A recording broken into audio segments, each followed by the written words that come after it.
Welcome back to It's So Friday. I'm Elizabeth, I'm your host today, and you are joining us today in our brand new It's So Friday sewing studio, which I'm very excited about. As you can see, we have a great new setup, which means that it will be easier for you to see things, and we're continuing to add some improvements to the stage, so keep an eye out over the next few months as we continue to ramp up our studio. Today we are going to be making the Maritime Quilt. I can show you the pattern in this picture here, but the best way to see it is just to look right behind me. Look at this beautiful quilt. It's designed by Heather Black of Quiltachusetts for Robert Kaufman, and it looks super complicated. It is an advanced pattern, but with just a few tips and tricks, you will all be able to accomplish this in the convenience and comfort of your own home. We are using Essex canvas, or Essex linen, not Essex canvas, Essex linen today, as well as some of our Essex Classics wovens, which have a great stripe in them, or check. This is not a stripe. This is a stripe. And we are also mixing in some really fun Seven-Berry Petite Garden prints. Now make sure that you check out the information above this post. It will show you where you can download the pattern and also where you can go and buy the fabric for yourself so you can make this exact quilt for your home or your friends if you really like them. All right, so getting started. I'm just going to put some of this fabric away. Okay. You're going to go to the Robert Kaufman page, link in the profile. You're going to download the Maritime Quilt pattern, and you'll know you have the right pattern because it looks like this. It says Maritime, it has a picture of the quilt. Solid. Step 2 is going to be to flip to the end of that pattern and check your scale on the template pieces. Make sure that you're printing them to scale or you are going to have a heck of a time with this quilt. All right, after you print all your templates, you're going to cut them out. So I'm just using paper templates, but if you are at home and you want to make these a little more permanent, you could also transfer this to template plastic and cut them off in template plastic and label, which is a little bit easier to trace, but if you just want to go for it with paper, you definitely can. By the way, if you have any questions during this broadcast, go ahead and ask them, and I'll do my best to answer them for you. Okay. Now, one of the most impressive things about this particular design is how seamlessly the stripes match. So you'll notice that the stripes run smoothly all the way across this quilt. And it's really, really cool, and it is not appliqué at all. It is all pieced in. So what we're going to do first is I'm going to show you how to cut that large stripe because it's a little tricky, but totally manageable. Oh, by the way, you will need a ruler. This one is probably a good size. You could also use like a 6.5-inch square ruler. That could be helpful. And I like to have a 24-inch ruler since I'm going to be cutting long strips of fabric. It makes it really easy to not have to fold and move and everything. Okay. Diving right in. Take your stripe and you're going to fold it, whoa. All right, here we go. You're going to fold it selvage to selvage. So selvage to selvage, fold it together. And what you want to check first is that where the fold is, that it is meeting at the end of a stripe and at the beginning of a next stripe. You want to make sure that that's a straight line. You don't want it to be like half of the blue and then part of the white, because otherwise your whole, like if your fabric is going this way, your whole stripe is going to be going like that. Not what you want for this quilt. It's a lot of precision. Next, you're just going to give it a good press so that you're working with a straight surface. Then bring it back to your cutting table, and you're going to be cutting 6.5-inch strips. Now the pattern will tell you how many exactly you need to cut. I do recommend reading the pattern. I usually don't read the patterns. I'm great at looking at the pictures and then just going for it, but I actually read the pattern, and I'll tell you as we continue to go on why it's very helpful to read the pattern because it's possible I've made a few little mistakes. All right, so first, go ahead and just cut so that you have a clean edge. Get my rotary cutter out. And, all right, now, once you have that clean edge, you are going to cut your 6.5-inch strips. All right, so You aren't supposed to use the lines on your cutting mat to cut precise sizes, because actually the lines in your cutting mat shift the longer you cut with them.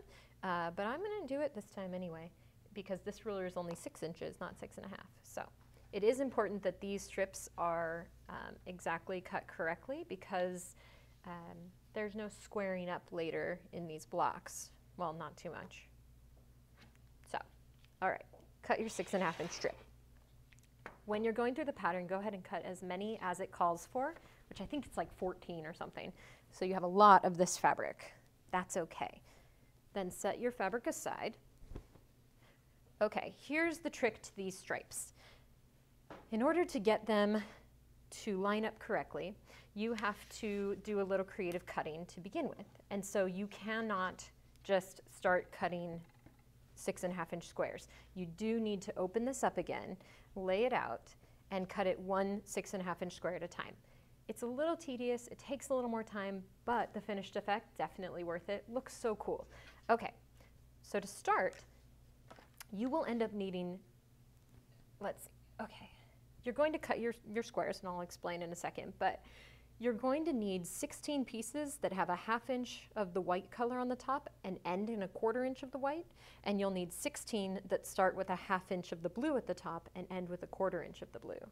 So they look pretty much exactly the same. You don't want to mix them up, so keep them in separate piles as you cut them. So depending on what you want, you're just going to cut, I mean, you can really do it either way. You're going to have to cut 16 of both, but I know that I need more of I have more of the blue, thick stripe blue, thin stripe blue at the bottom, so I'm going to start with white. So I cut off the piece that yielded that. So now I have a piece starting with the 1/2 inch of the white. And so from here, I'm going to lay this out and cut a 6.5 inch square. And when I do this, let me just check, 1, 2, 3, 4, 5, 6.5. Okay. When I do this, I have the 1/2 inch and the 1/4 inch. And if you don't move anything and you're very careful and you just slide down another 6 inches, you can cut again. Whoa, your fabric falls, but you get the same piece. So now the next cut you get is going to give you the blue stripe at the top. Now what you'll see is, because this is a woven, the fibers tend to shift just a little bit, and that can be annoying. So as you go, you're going to need to square it up a bit, fussy cut it back into that stripe. So I'm just going to line up my ruler with the edge of the blue strip and cut off just that little bit, because this isn't what we want. So I'm going to throw that away and then go back, cut another 6.5 inch square. So there's 6.5. And you'll see that now I have another one with blue and a 1/4 inch-ish at the bottom. It's okay if it's not totally perfect, but you do want it to be pretty close. Okay, move my fabric up and down to 6.5, but all right. Now I'm sorry you have to watch me keep doing this. I just need more of the pieces that have the white on them. When you start to line this up, the reason I know it's 16 is because I thought through it all and mathed it all out. It's definitely 16 of each one. If you start with a piece in this corner here that is the 1/2 inch, then these pieces will be the same here, and then this ends, so if this is a 1/2 inch at the top, it will end with a piece that has a 1/4 inch at the bottom. That means the next piece will be a piece with a 1/4 inch at the top, and it'll end with a 1/2 inch at the bottom. I'll show you, it's kind of annoying, but it works. Definitely works. It's just you have to think through it a few times, and after you think through it a few times and you make it work, then you're like feeling like you're doing magic or something. Okay. All right. So thinking about seam allowances, you know we're going to lose a 1/4 inch of our seam allowances, and I'm going to show you on these pieces because I need all those. Let me grab a pen so I can show you what's going to happen here. I'm just going to draw in some seam lines so you can see what we're dealing with. All right, this is your 1/4 inch seam allowance. So when you sew with that 1/4 inch seam allowance, this part is going to disappear and you're going to have a white stripe. So whenever you see the blue 1/4 inch, you're going to pair it with one of the ones that has a white 1/4 inch. Now, when you sew with this one, and I'm doing this now instead of later because it's kind of tricky to see a little bit later. This one, when you sew, you're going to lose that white 1/4 inch entirely.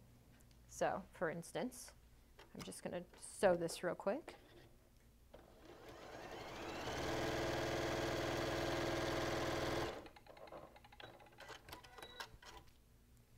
Okay, look at that. You don't even see those little pieces that were in the bottom, and it looks like your stripes are consistently happening. So, like I was saying, it doesn't matter if it's not quite exactly that 1/4 inch, it's going to look about half and it's going to work in your quilt. Now, when you have the 1/2 inch seam allowance side, I might need that piece later, we'll see. I'm gonna cut it off anyway. Maybe I won't need it. I have more fabric. I know where I can get more. Okay. When you have the side with the 1/2 inch, instead of pairing the alternative side, so if you were to put one of the white 1/2 inches together, when you take away a 1/4 inch from that, then you would have a weird stripe that wasn't quite right. So anytime that you have the 1/2 inch seam allowance, or the 1/2 inch color on one side, not seam allowance, all the seam allowances are a 1/4 inch, you're going to pair it with the same color. So in this case, you would put the dark blue to the dark blue, and when you sew that with a 1/4 inch,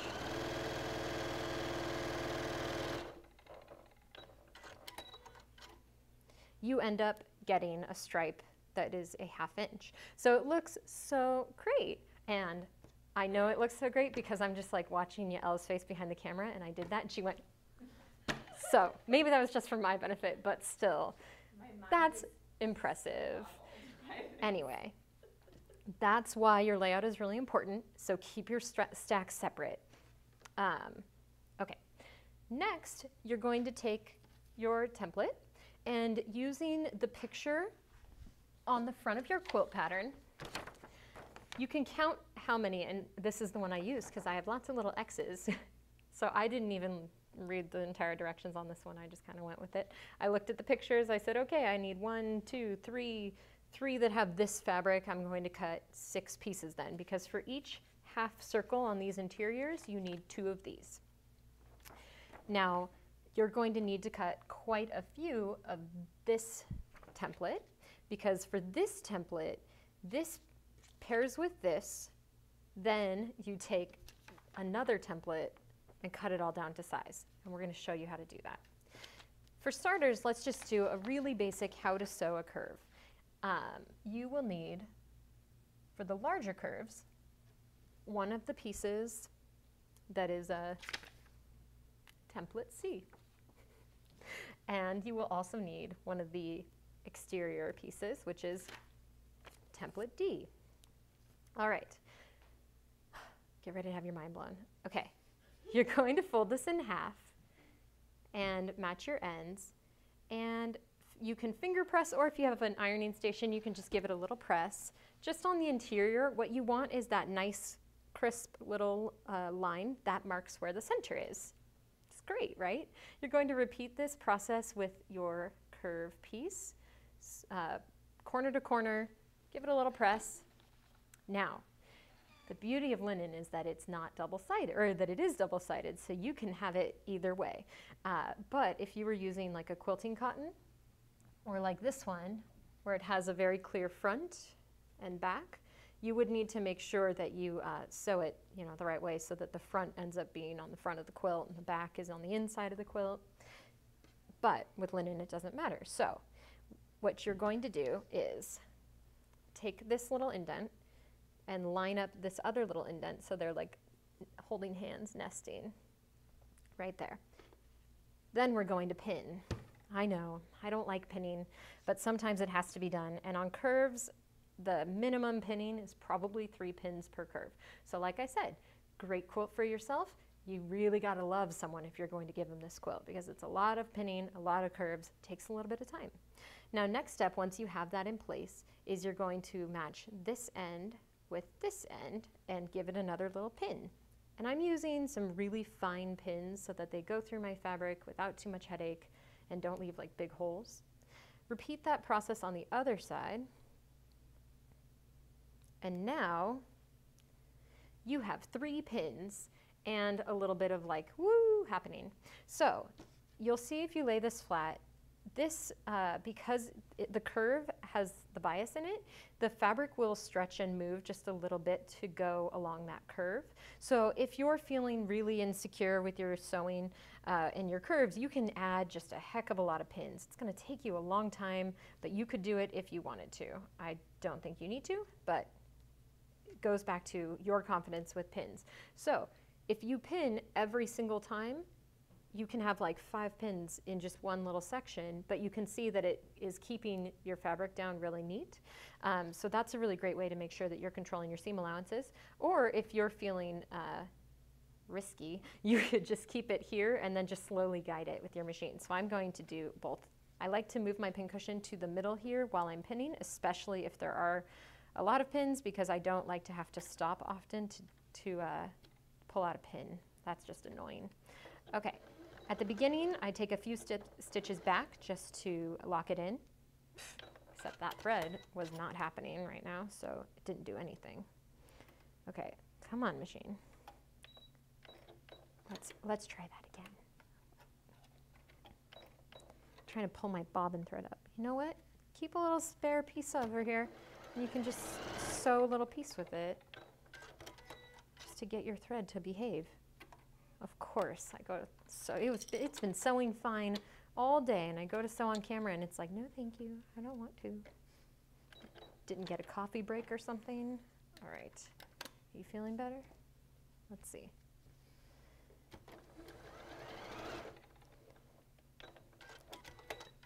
All right. Machine is feeling better. We're going to sew. Alrighty, I already took that pin out, but I'm just going to kind of hold it there and put my foot down real quick. And like I said, take a few steps back just to lock that stitch in. And this is a slower going curve because you don't want to have it pinch. If it pinches, then when you open it up, you'll see it. And it might look like the fabric might be doing that over here, but as long as it's not catching the needle like that, it's okay. Whoa, that was not a noise I like to hear. What are you doing? Oh, that's not good. All right, I don't know what's happening here. Hang on. Hey, be good. You're on camera. Oh, it's not happy at me. I bet I didn't thread it right at the top. Let's rethread it. Can I ask you a question while you're doing that? Kyle has a question. Yes, what's the question, Kyle? How did you learn to sew curves? It seems like the most unnatural thing ever. Did you just jump in and try? Kyle wants to know how I learned to sew curves, and I feel like the answer to sewing curves is just like the answer to everything else. You just do it. And trial and error, templates help. Then you know your math is right. And yeah. You just sew it like everything else. Figuring out the tension on your sewing machine is not so great. What the heck is going on? Okay, let me just try turning it off and turning it back on since it's being difficult. Okay, this is just embarrassing.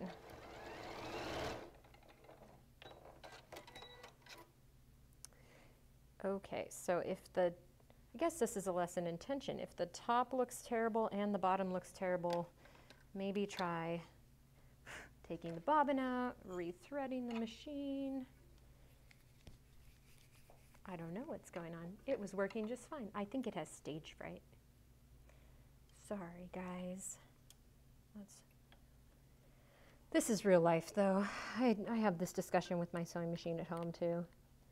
Hey, sewing machine, what are you doing? It does give me the chance to use the special needle threader on this machine, which I do really love. It's fun. Okay, let's see if that works. Are you going to behave? No.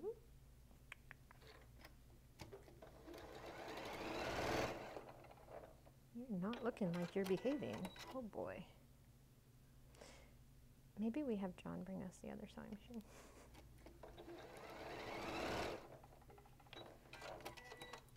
I'm not sure why it's doing it. Yeah, it's not working, so you want to have, can we have John bring us the other side? We're going to have another sewing machine brought to us because I'm having some real tension issues that I was not having before, and I don't really know why. Maybe the machine needs a massage. On the table. Yes, in our office. Yes, it is. We have a comment that says that they love that even we can have machine problems. It's true. We're not superhuman, it is real life. The best part is, like, I sew a lot. And this is a regular tension thing where you're just like, I don't know. So someone commented that it's nice to see everyone else has machine issues too, or tension issues too. And it's true. Everyone has tension issues. And heck, I don't know. Maybe I'll try a new bobbin. Let's see, where did I put my spare bobbin? I turned it off. I turned the machine off. I turned it back on again. I'm going to try a new bobbin. We'll see how that goes. Doo, doo, doo. And if not, we'll have a new machine and we'll sew some curves and it'll be great fun. So Elizabeth, have any jokes for us? Yeah, I was asking if I have any jokes, but tension is no laughing matters. So, ooh, new bobbin worked. Okay. Well, no, let him bring it, so just in case. Yeah. And so if your tension goes crazy, you probably want to re-sew that curve because you know how it goes. If your tension is off, it's not good for your quilt. All right, so let's try this again. Get it together. Get it together. Okay. We are going to, okay. We have our backup machine waiting in the wings in case this one decides to be naughty again. Let's try this out.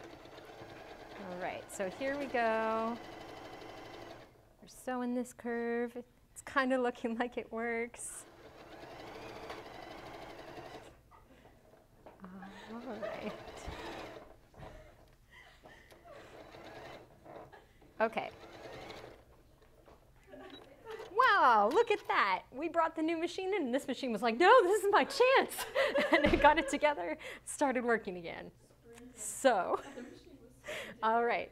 So it looks a little funky because I didn't pull all the threads out, but as you can see, really clean seam on the back and front.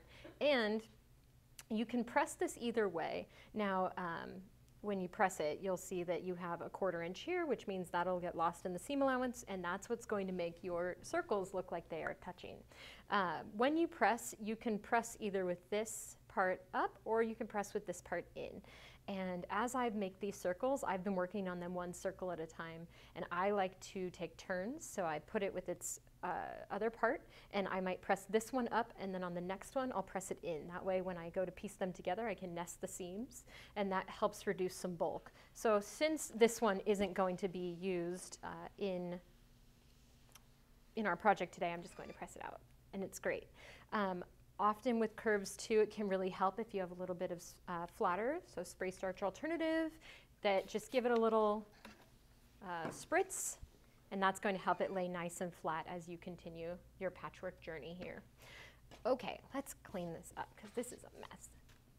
All right, before we get into how to do the stripe matching and how to really figure that out, we are going to be making this block today. So those 4 pieces that connect that block. This is the basic of how to sew a curve. The wider or the bigger the curve, the easier it is to get your fabric to kind of line up the way you want without puckering. When you start doing these smaller curves, It's going to be a little bit trickier, but the principles are the same. You're still going to fold in the middle, pin on the sides, and then slowly take it around the curve.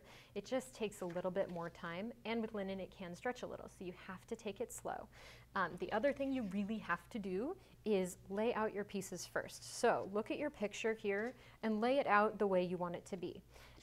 On these stripes, so this is a micro stripe, which is super fun. Each stripe is about 1/8 of an inch. And when you cut them, you want them to line up nicely. And so Heather has a really brilliant way of cutting them. I gotta figure out where the heck I put all my extra fabric.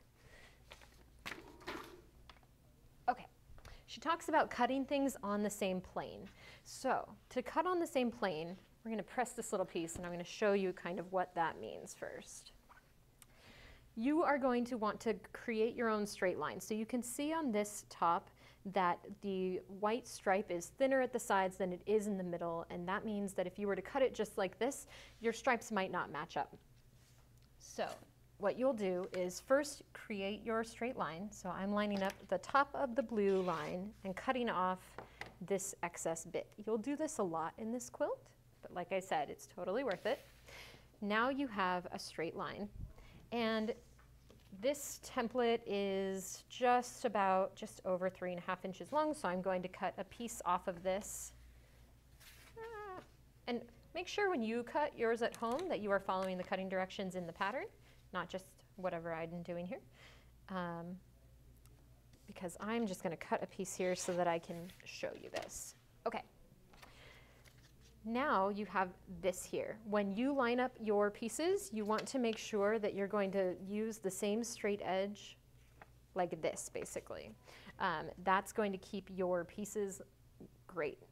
Now, if you are doing something like this, you would do the same principle where you would decide where. So if you were going to say like 1/2 inch above this stripe and you were going to cut a straight line, so you have, that's your straight line. This one, you have an added consideration if it bothers you, because it might not bother you. It doesn't bother me. It does bother my boss. It's good to know. Anyway, if you want yours to end up similar like this, where you like can't even tell that it's been interrupted, then once you cut this, you have to, well, you could get really crazy. You could measure and say, okay, that's about 1.5 inches, so I'm going to cut a full inch away from over here and then a full inch away from over here. And I know you would think it would bother me because of the fussy cutting. It really doesn't. I think as long as the stripes line up, it's okay. So what that could mean is that you could have something like closer together, and I'll show you that too. Just keep that in mind. It's a little tricky. All right, back to the stripe that we're cutting. All right, I'm going to cut a straight line just down the middle, keeping my pieces in order. And I'm going to lay them on top of each other now so that they're right sides together. And I'm going to cut 2 of these templates at once. This may not be the best idea with linen since it does shift a little bit, but it's up to you. Now you can decide if you want to draw your template onto your pattern pieces, like so, or you could just cut it. I drew it and now I'm going to cut it. Keeps my fingers away from the edges. I really freaked out my coworker the other day because I told her, oh, I'm going to cut all these curves. And by the way, if I cut my hand, I have this medical insurance, so take me to that hospital. And she was like, don't do that. Stressed her out a little bit. It's good to know though. Now you can see you have these pieces that when you sew them together, the stripes are going to line up perfectly. Okay. Have you ever pieced a half square triangle and you think that your directionality is going great and then it's not because you have to reopen your half square triangle and now it's going this way and that wasn't what you wanted and you have to redo everything? I do. I know that struggle. This presents a similar challenge. You have to be careful when you attach the first pieces that you don't twist them. Otherwise you could end up with pieces like this, and while that's a look, it's not the look you're going for in this quilt. So let's just set this aside and go right on to the importance of laying out your quilt block. All right, so I'm going to lay out my quilt block. I'm going to grab all the pieces I need and work on this one block. Okay. Now, if one is not paying attention, it is possible that you could try and make this block and just not pay attention and make all of the outer borders pink. I did this while I was prepping for this episode, like earlier today. So it still looks cool, it just isn't going to give you the effect that you wanted. And when people say, just put it somewhere else in the quilt, you can't. I mean, maybe you could if you hadn't already made this block exactly, because it's the same block, but I had already made that block and I needed to make the other block. So, lesson, pay attention to your layout because it's a real pain in the neck when you do it wrong. Okay. I have one corner that has orange, so I'm going to just set this here so that I remember. And I have 3 that have the stripes. Now, I have already pieced a portion of this quilt. So you can see this corner here is this corner right here. So I already have some stripes happening. And like I was saying, you have to kind of pay attention to how you started your stripes. So I started my stripes with a 1/2 inch blue piece, ending in a 1/4 inch blue piece. So I know that in this top left corner, I need to start with a piece that has the 1/4 inch of white on the top. So I'm just going to set this one here. I'm not going to cut it yet, but I'm going to set it there so that I know I have that piece. And now this piece is going to end with the 1/2 inch white, which means that I need to start with a 1/2 inch of white, connecting those two so that my stripe, like I said earlier, will be a 1/2 inch. And because this piece and this piece will be touching, this also needs to have the 1/2 inch of white at the top. Okay. This, you can cut now if you're feeling brave. I totally messed it up earlier. I had it laid out and everything, and then I cut my stripe the wrong direction because I wasn't paying attention. So not the kind of quilt that you can work on when you're just like watching TV, but great for when you need like a challenging project or just something fun. So since this piece is going in this direction with the 1/2 inch stripe at the top and is in this corner, I know I need this template to be cut this way. So I am going to turn it away, I can cut. And this is again where you could draw on your template. Maybe you should draw on your template. I'm going to just go for it because I'm feeling reckless. Okay. This piece now goes here. You don't want to mix up these pieces because they don't all, if you accidentally put this one here, well, that would work in that case. But if you accidentally put this one down here, it wouldn't work. So you do need to just be mindful of where your stripes are going. And that is why they recommend, Heather recommends just working one at a time, and either by row or by piece. I thought about it, it made better sense in my head working by blocks, like by circle blocks. And so that's why I'm doing it this way. Okay. And now this one has to go this direction, and it's going to be like this. This is such fun. I love it. This is my favorite Sew Friday we've ever done, because this is the kind of project I like to do at home too. Just something that has like a little bit of a pain in the neck to it, but that makes like a really, really cool result, and then everyone sits there and goes, how the heck did you do that? When Heather showed us this, I was like, I don't know how you're going to make those stripes match up. And then when I saw it, I was like, that is so smart. Anyway, I'm a big fan. I thought it was cool. Okay, now you have your block laid out, and you can see what it's going to look like. You can see that this block here is, in fact, that block there. All right, work on it quadrant by quadrant, because I tried to do it all in once earlier, and it didn't end well for me. It was frustrating. I'm going to start with the stripe. So first I'm going to fold like I did with the larger one, and you don't have to iron press it. I'm just going to give it a little finger press here, and do the same thing with your red piece. Now, when you don't want to mess up your directionality here, it can be helpful to leave this part flat on the table the way that you need it to be when it's finished. And since this is double-sided, I can just flip it over and match. I just nested those two little indents that I created with finger pressing, and I'm going to add a little pin right here. Now I'm going to match this end up with the other end of my little circle. Okay. And do the same on this side. So, with these small circles, like I said, the curve is a little trickier because it's a little tighter, but you basically just do the exact same thing that you did before. I like having the curve down on the, so this piece down on the machine, and make sure that it doesn't go all crazy, because what's going to happen is even with the pin, the piece is going to want to move out of the way. So you have to kind of keep it in line. No, this is going to be your 1/4 inch seam allowance, and you're just going to have to deal with that. And it will. Okay, now as I get ready to sew this curve, I'm just going to carefully kind of line my edges up and kind of nudge the other fabric out of the way.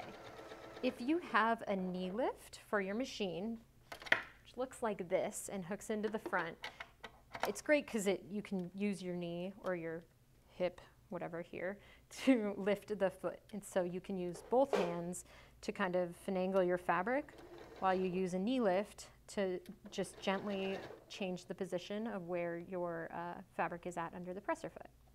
So I really like having one of these for curves, but if you don't have one, you can also just kind of keep one hand back here. Just every now and again you'll get to a point in your curve where it's annoying, and it would be nice to have 2 hands free. So not a requirement, but definitely a nice to have. Okay. Makes me look like I'm dancing. Okay. You see that curve? You can see how it looks almost like it's a little pinched here, but it's not caught in the seam allowance, so you're going to press. Now, you have to be careful not to pull and stretch too much. I found after my first block that it does help to square up just a little bit at the ends before I piece them together, because I didn't at first, and my circles were like that. It was very odd, which is probably more to do with me doing something a little kooky than anything else, but that feels like real life for everyone else too, so I'm just going to say that. All right.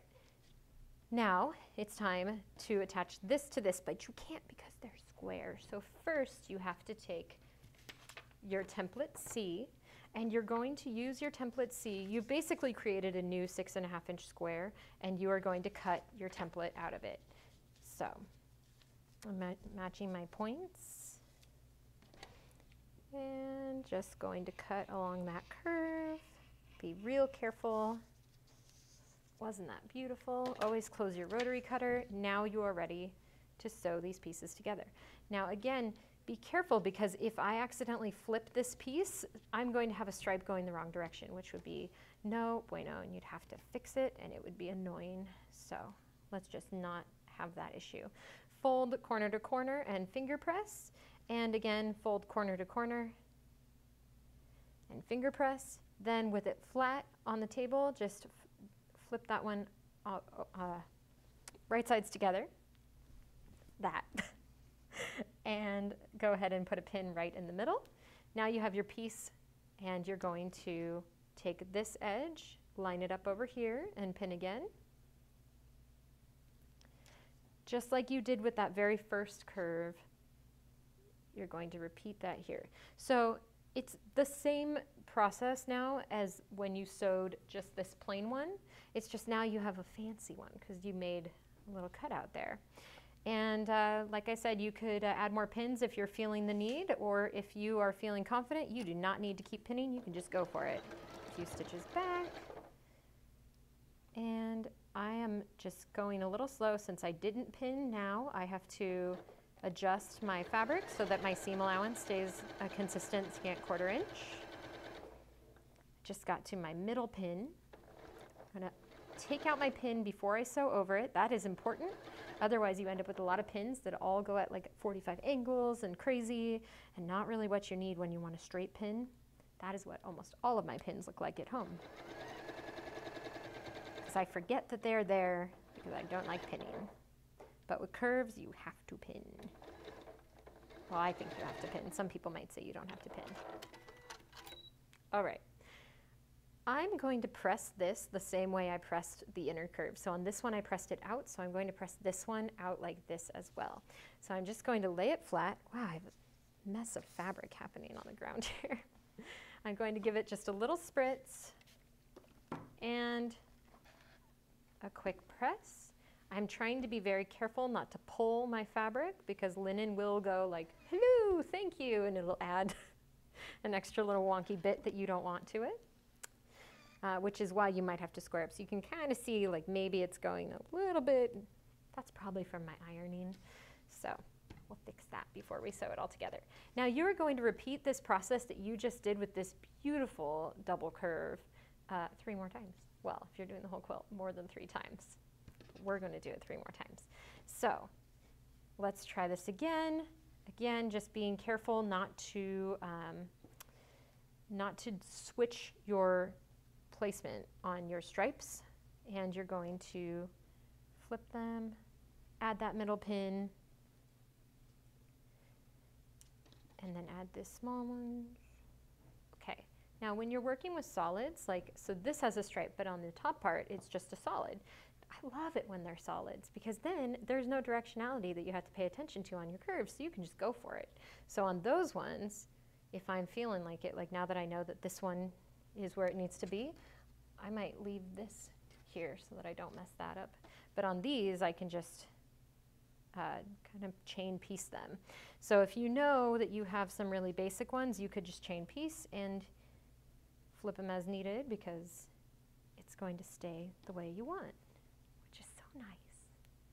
It's kind of a nice breather that there are some blocks that are just the big plain curves, because you can kind of warm up on curves there, and then you can jump into the more tricky ones that make you think a little bit more about your placement. And in between all of those, then you have these nice ones that are just like, cool, I'll get the hang of this curve with a nice plain piece that can go either direction and will be easy to do. All right, we are pinning, pinning, pinning, pinning all day long. It's great fun. And for any of you who are just joining us, we are working on the Maritime Quilt by Heather Black of Quiltachusetts for Robert Kaufman. You can find more information about where to download the pattern as well as where you could buy fabric to make your own kit or quilt in the link above or in the post above. Okay, so we are going to sew these curves. The more you sew curves also, the more confident you'll get in it.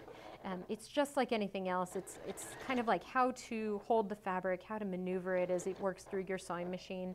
And the more you do it, the better you'll get. So even if this seems a little tricky, it's fun because you're learning a new skill that you can then master here. Or if you get bored and you are like, nope, I'm going to make one set of this and that's it, then you can make it into like a cute mini quilt. But at least you can say that you did it, which is very satisfying. Okay, I'm continuing around the curves. Now the nice part about leaving this piece on the bottom is that it doesn't get bunched up then. You can feel it flat on the bed of your machine, so you can kind of watch it, and then on the top part where it has more fabric that could get kind of crazy, you're monitoring it to make sure that the pinching doesn't go into your seam. So you know that these are going to go here. So when you go to press on this, I have this one pressed out, so I'm going to press this one in. And just give it a little press, give it a little flatter so that it lays flatter. Okay. And this one now is going to go out because this one is pressed in. It's a little thing, you know, it's not too hard, but it does definitely help when you're piecing your whole block together to have it where you know those seams are going to be able to nest really nicely. It'll help you achieve really crisp points, which is what everyone wants, I know. Okay, my foot pedal has migrated. I got it back, don't worry. Okay. And just working around the corner.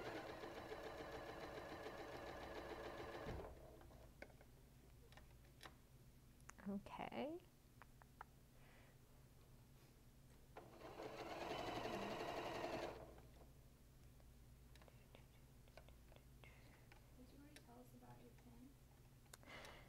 Yael is asking if I already told you about my pin, and I did not yet, but I will.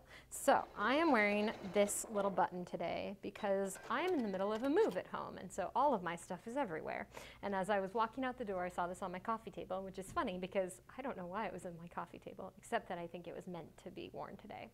It is a Quilter's Achievement Badge by Hunter Design Studios, and it says changed my blade. Now, yesterday, I was working with this and I was cutting through my fabrics and they kept catching, and it was really frustrating until I changed my blade, and then it actually cut really well, like blades are supposed to do when they are sharp and new. And I thought it was appropriate that I remembered to change my blade, and I had my Quilter's Achievement button that I changed my blade.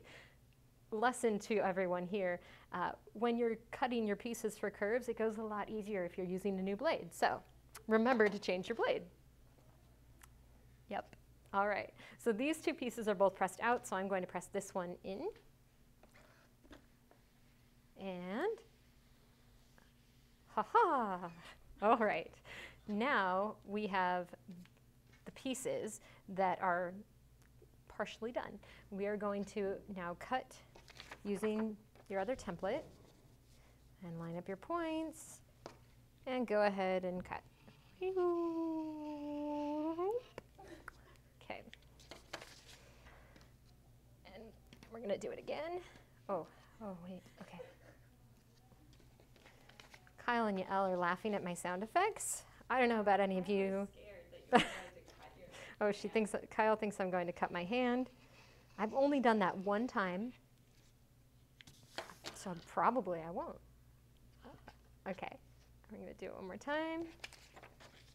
Okay, line up our points and whee! Just like that. Okay, so now, again, working by quadrant, same drill. Right sides together, finger press, right sides together, finger press. And making sure that your stripes are going the right way, go ahead and flip and pin. And pin your corners. And your corner. Yay. Okay. And I'm debating if I should do it all at once or just, I should not. I should just do it one at a time. I should learn my lesson and don't chain piece. Not on these. I guess it depends on what you're going for. If you're going for headache where you want to redo some blocks, chain piece. I did that. But it's your favorite, so. I do really enjoy this quilt still. This is still my favorite So Friday. I am regularly at home doing stuff where I'm like, what the heck did I just do? And then I hang out with my buddy, the seam ripper, which I keep close to my heart and to my hand every time that I'm sewing. All right, we're going in. We're going to piece this. It's going to be fantastic. You just wait and see. Yay! I love it when the sewing machine is working right. Yay!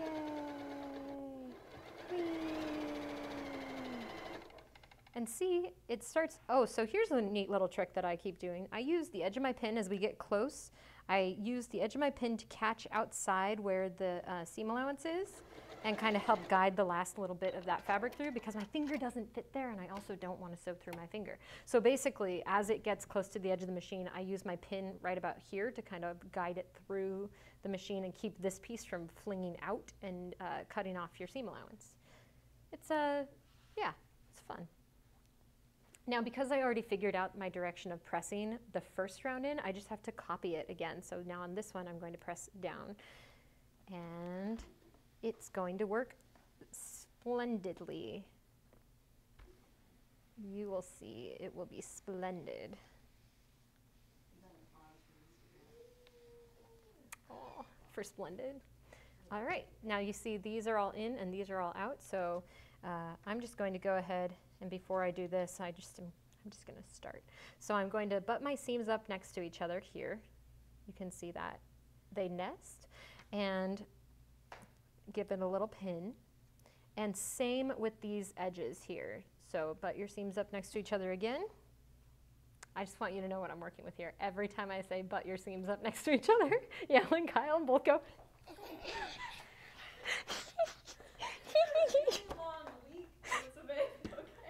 And you can't see or hear it, so I'm like trying very hard to keep my face straight. Every time I'm like, no, this is what it's called. Like you butt the pieces up next to each other and they lose it. Anyway, it's definitely Friday. It is so Friday. Go ahead and sew your seam, 1/4 inch seam allowance.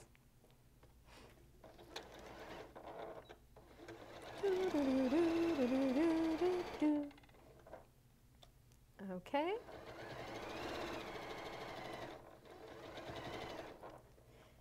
And, all right, so what you see here is like a very nice meeting of the 2 points, right here and here. It looks fantastic if I do say so myself, and I do. And I'm just going to set this down and wait, and now I'm going to finish the job. All right. So you can tell from this video even that this is a more time-consuming quilt. It is not something you're going to finish in an hour or 2, but it is kind of a nice thing that you can pick up and work on when you have a moment and then come back to later once you've had a cookie or something. I like to eat cookies while I sew, and all the time. Cookies are always a good plan. And that was why I said that if you gift this quilt to someone, make sure that you gift it to someone who understands and appreciates how much time you spent on it and can gift you cookies in exchange. All right, so again, I'm going to press this one in. Oh, my nose is really itchy. Does anyone else ever sneeze when they quilt because the fabric lets off fabric dust and we're just sitting here like, let's hang out with the fabric dust? Anyone else? Just me? All right. I haven't sneezed yet, but feeling very itchy. Okay, going to just set this piece here because I'm going to talk about that in a few minutes. Going to do this last piece, right sides together and a finger press. Right sides together, finger press, da da da, flip, matching those indents, and pin again.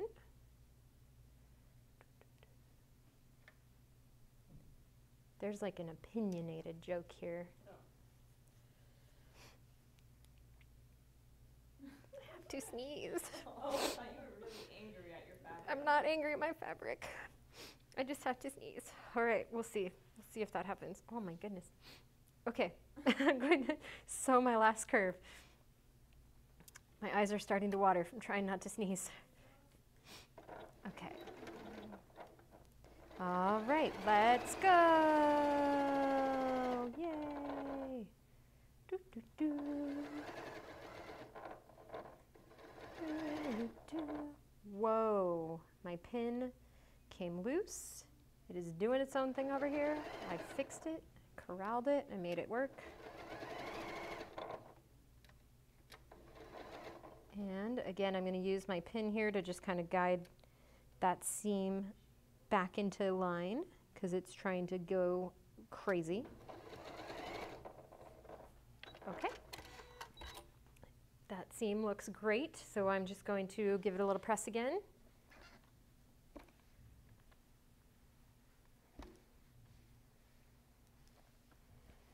Yay, you got this. You can do it, seam. Do what I want you to do. Be good. Okay. Alrighty. This is exciting. Now you're going to sew these 2 pieces together. Now you can see you have your 1/2 inch white here and your 1/2 inch white here, which means when you sew those together, they should end up with a 1/2 inch of visible white. Butt your seams up next to each other so that they're nice. You could pin if you want, but I don't feel like it, so I'm not going to because I've just done so much pinning.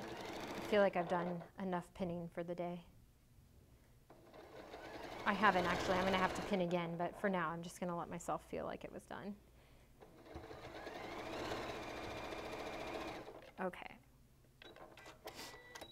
And now, another great place with perfect points. It looks so great. Okay, now we're going to sew these pieces together. I have just been pressing one way and then the other way, so I'm just going to do that real quick. So instead of pressing the seams open at this point, I'm pressing one down and then one up. And I have also found, and I'll show you this, I've also found it doesn't hurt to double check your straight line from here to here, because it kind of, like I said, linen can pull a little bit, and I don't want it to be puckery, so I'm just going to just cut that little bit off. It's like less than 1/8. It's just enough to be annoying. It's just enough to give you a little bit of a headache when you're doing this. So we're going to cut that off. And it's not going to impact your stripes, don't worry. Okay, so now you're going to do your whole seam butting thing, nest your seams nicely.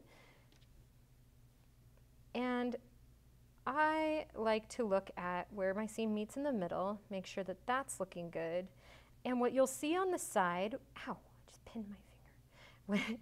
What you'll see on the side is your stripes will either kind of line up or they won't. They should line up pretty exactly. And just to help make that work for sure, I like to add pins in the middle of these micro stripes too, just because they're so little and it's so easy for fabric to shift that you just want to make sure that it's not going to do that. So it was already lined up right because of how you cut, but it doesn't hurt to help it along also. So finishing up by pinning just the rest of the places where I want my seams to meet very crisp. And then I'm going to go for it, just so. That seam was off. Let me fix that. Okay. Okay, and again, you're using a scant 1/4 inch seam allowance, so yay. Make sure that your seams are lined up like you would everywhere else. The right sides together, and sew. Hello. All right, here we go. Make sure you're pulling out your pins so you don't sew over them.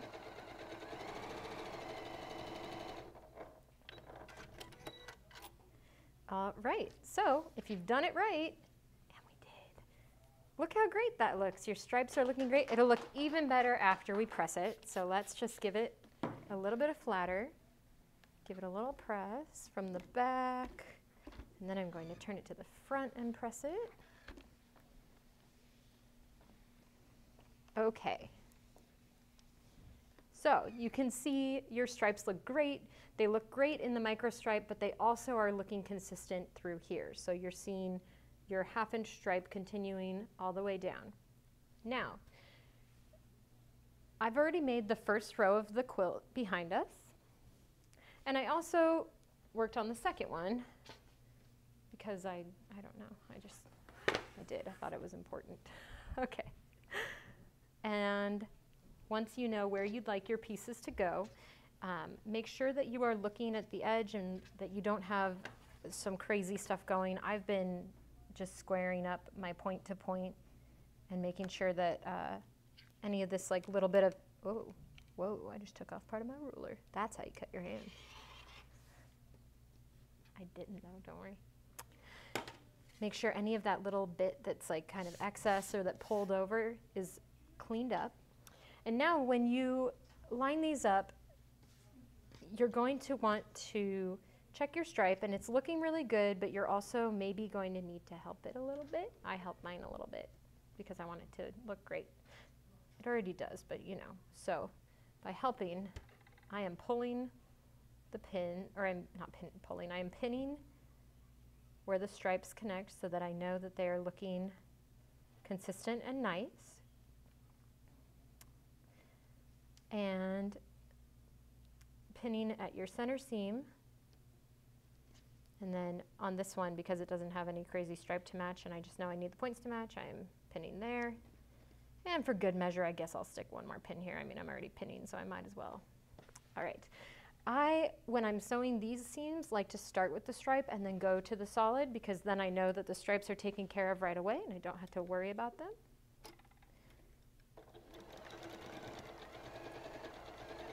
All right, so we are just, again, sewing with that scant 1/4 inch seam allowance. And you do get to a point where you have quite a bit of bulk in here. So just take it slow. Your machine can do it. All right, we've done it. We have a matching stripe here, which is fantastic. Oh, my face is itchy. It's because of the pre-cut dust or fabric dust. All right. Now, when you go to sew your rows together, it's the same thing with your stripes. You just want to make sure that you are lining them up nicely and pinning in all the right places. And so you would pin where your blocks connect. Let's see. You're going to pin at the midpoints because that's a good place to pin. Ooh. You're going to pin at the ends, also a good place to pin. And you'll notice that we're working on the centers here. And you'll build this out and then you attach the border later. The border is just the straight stripe, so it is important that you are accurate because otherwise your border might not work right, but it will as long as you're being very careful. Everything will go according to plan. Okay, we're almost done pinning. I'm just pinning everywhere the seams meet. I'm making sure that they're lining up nicely and adding a little pin to keep it from shifting. And here. Okay. This is fantastic. I love it. All right, now we're ready to sew that long seam.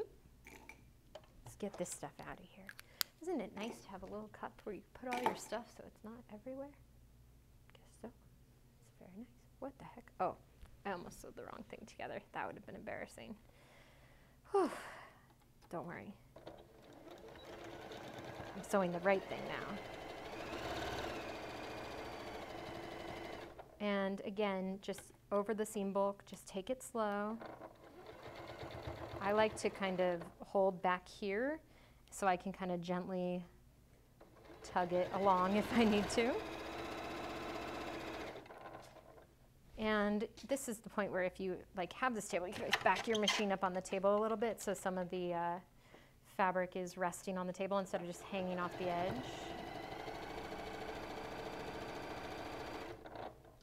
Okay, we're back to hanging off the edge.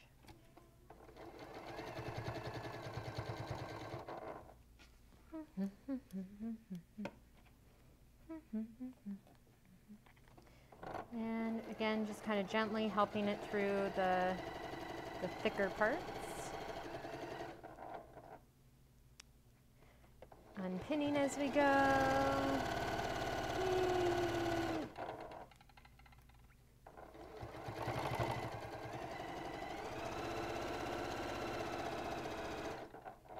And making sure that the fabric is staying nicely lined up so that you're not losing that 1/4 inch.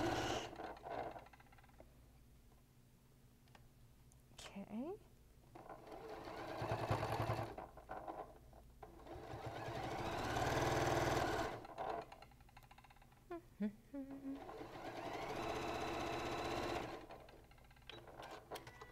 All right, and just like that, you've got your pieces sewn together, and the important bits are these corner bits where the stripes are looking pretty fantastic. And let's see if it looks right here. Yay! So you just continue this process block by block, and you build it out for the quilt. And the more you do it, the easier and the quicker it gets. But just take your time. Make sure you're lining up those stripes. Make sure that you've separated your piles into the darks and the lights, because while we used all the ones with the white and the the white tops and bottoms on this one. On the very next line, you would be using the pieces that started and ended with blue. So you'll be able to kind of keep track, and as you work through the quilt, you'll get a better hang for that. But as you go through it, you master curves, you master seam matching, you feel pretty good about yourself, and at the end of the day, you get this beautiful quilt. So, I hope you've enjoyed this episode of It's Sew Friday. We'll be back on August 24th, and we will be making the forage bags using Anagram's new collection, Forage. So I hope to see you again there, where I learn how to use some bag hardware.